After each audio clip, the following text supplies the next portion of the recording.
Mengenai IT yang perkembangannya sangat luar biasa, sementara kalau kita lihat regulasi yang pasti tertinggal, ya, maka kita bisa melihat ternyata IT itu sudah banyak kita gunakan. Dari kita bicara mengenai sensor and geolocation, bicara mengenai robotics, ya, robotics itu misalnya di picking, di palletizing, ya, loading unloading, kemudian di user interface, display innovation juga kita bicara mengenai penerapannya di pergudangan, di packaging, ya. Kalau kita bicara mengenai cloud services, ternyata kalau ini sih terutama karena mau tidak mau kita masuk ke globalisasi, kita bicara mengenai global logistik, Bapak dan Ibu harus bicara mengenai global tender dan seterusnya, ya, sehingga mau tidak mau kita harus menggunakan cloud based tracking.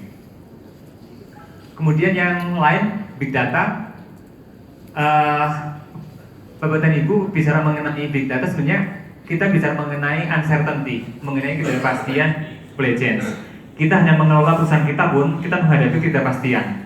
Apalagi ketika kita harus berintegrasi dengan distributor kita, bicara integrasi dengan transporter kita, dengan retailer kita, dengan pemasok kita, dan seterusnya, sehingga uncertainty-nya itu menjadi meningkat. Sehingga big data itu menjadi sesuatu yang harus kita gunakan, yang kita kelola untuk apa? Ya untuk banyak hal. Kita gunakan untuk demand forecasting, bisa mengenai capacity planning, mengenai routing optimization, dan seterusnya. Ya, kita gunakan karena apa? Ya, kita harus melakukan regresi yang sifatnya multivariat, kita harus melakukan predictive analytics, dan seterusnya. Sehingga big data menjadi suatu keharusan. Nanti akan ke beberapa slide juga menjelaskan mengenai penggunaan 3D printing, ya, microwave, laser based technology, dan seterusnya.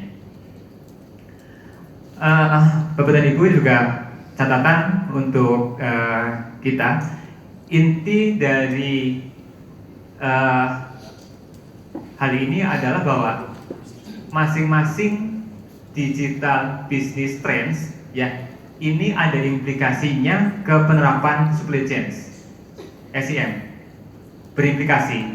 Ya, sebagai contoh, ketika kita harus mengelola supply chain yang sedemikian unpredictable, yang uncertainty, bicara mengenai supply chain logistik yang sifatnya multi stakeholder, ya, maka kita perlu analisis, perlu judgment, yang itu tidak bisa kita lakukan lagi secara manual.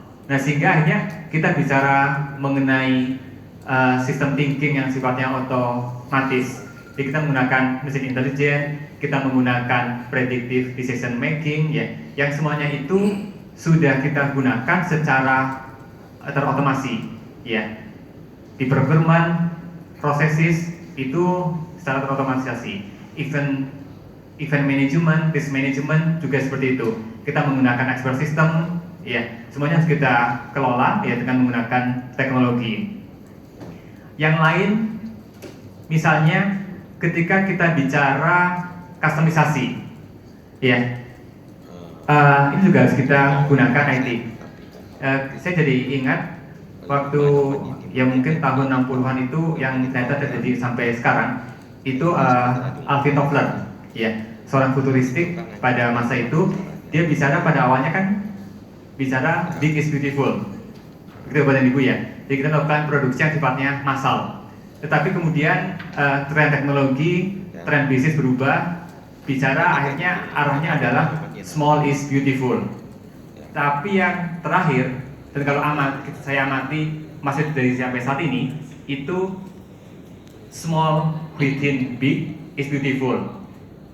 Jadi kita bicara mengenai yang sifatnya massal, tetapi di dalam yang sifatnya massal itu ada hal-hal khusus yang small yang harus kita perhatikan di dalam bisnis.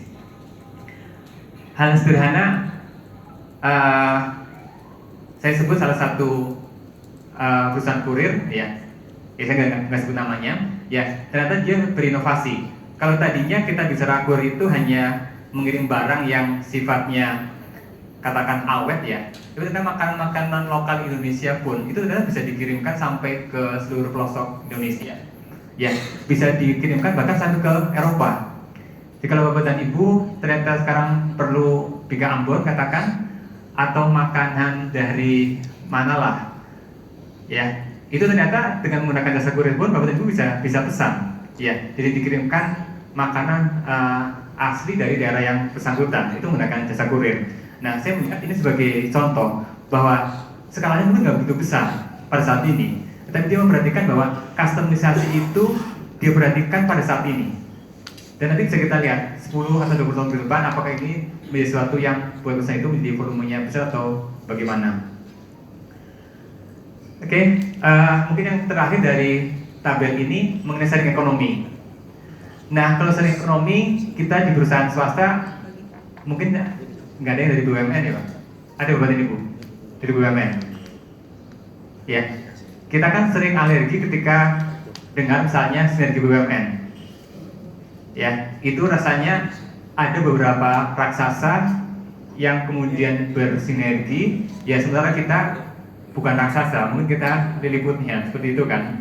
Nah, sinergi BUMN itu sebenarnya akan efektif dan bagus sekali untuk mengefisienkan penggunaan aset.